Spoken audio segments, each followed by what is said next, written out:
The Old Testament is a study in what unhealthy kingship, or you could say in our modern day vernacular, unhealthy leadership looks like.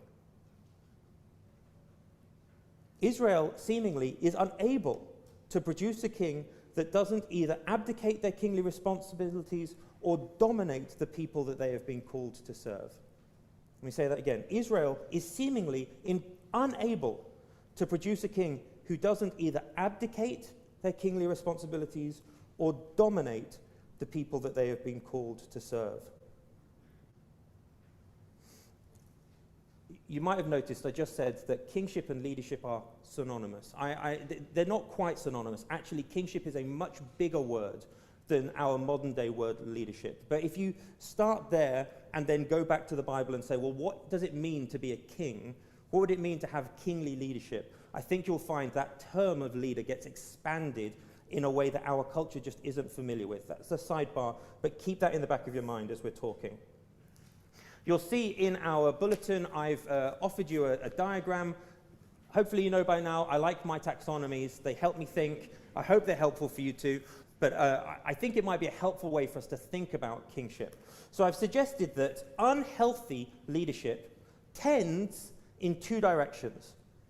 It tends towards domination, or it tends towards abdication. And then beyond that, there are active ways of dominating people, and there are passive ways. And there are active ways of abdicating, and there are passive ways of abdicating. So I've given you the diagram because I thought that was too complicated to explain without a picture. If you dominate in your leadership, this is what you're doing.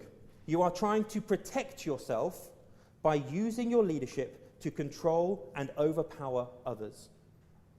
If you dominate in your leadership, you are attempting to protect yourself by using your leadership to control and overpower others. The active way of doing this is your classic tyrant.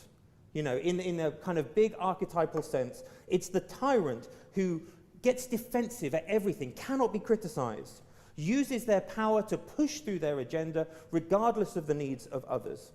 They overpower through force or intelligence or charisma. The passive way of doing this would be like an unhealthy politician, someone who gossips, someone who politics, someone who gathers coalitions and back channels. They use their charm and they develop peer pressure so that they still get what they want, they're still dominating, but they're doing it in a passive way. If you abdicate, this is what you're doing. You're protecting yourself by refusing to lead. Protecting yourself by refusing to lead. Now, the active way of doing this, I don't know, I suspect that the American service industry is too good for this word, but in Britain we have a thing called a job's worth. Does that term fly? It's the person who says, that's more than my job's worth. A job's worth is someone who says, and actually we have a comedy show called Little Britain, where there's a service user at a terminal and the person asks them for something and they tap a few buttons and they just go, computer says no. Computer says no. And that's a job's worth. Someone who just says, it's not my problem, mate. Can't help you. I'm not doing this. This is outside of my jurisdiction. I cannot help you. Is there some way I can get out of this? Or, in the Old Testament, the way that happens is often it's a sin that disqualifies you from leadership. King David should have been on the front lines.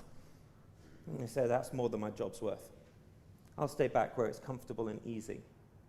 That's someone who has abdicated their leadership. They have a responsibility and they won't do it because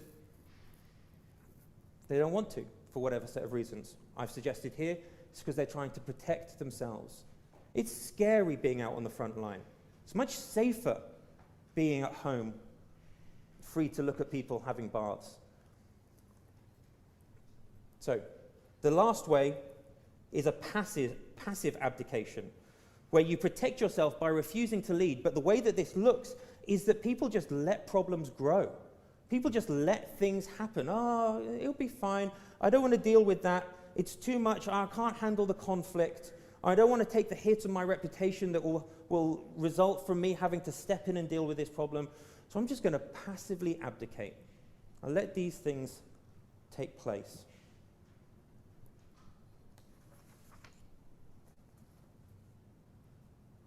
There's a common theme, I hope you've noticed. Bad leadership is about self-protection. Bad leadership says, how can I use this power or authority that I've been given to look after me? Now, let me ask a difficult question. In which direction do you tend towards? What direction do you tend towards? Please, take a moment, let the Holy Spirit do his work of convicting you, and answer the question. Do you tend towards domination, or do you tend towards abdication? Are you passive, or are you overly active to the detriment of others? I'm sure we can all think what our manager at work does. That's easy. I'm sure we all know which direction our spouse tends towards. Ask yourself the question, where do you go when times are tough? In my marriage, I found myself tending towards active abdication. It's very strange because, ask the staff at work. I don't tend to abdicate, and I'm not passive, really. I'm quite happy to do conflict, to pray for John. He has to deal with that an awful lot.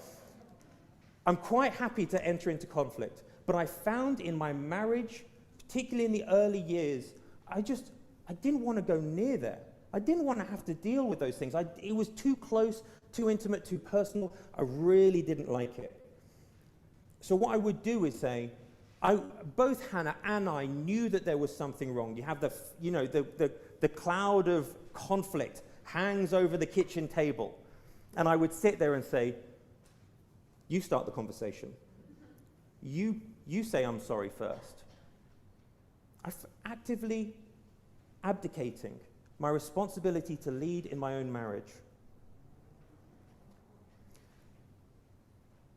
I think we're ready now to talk about John 18.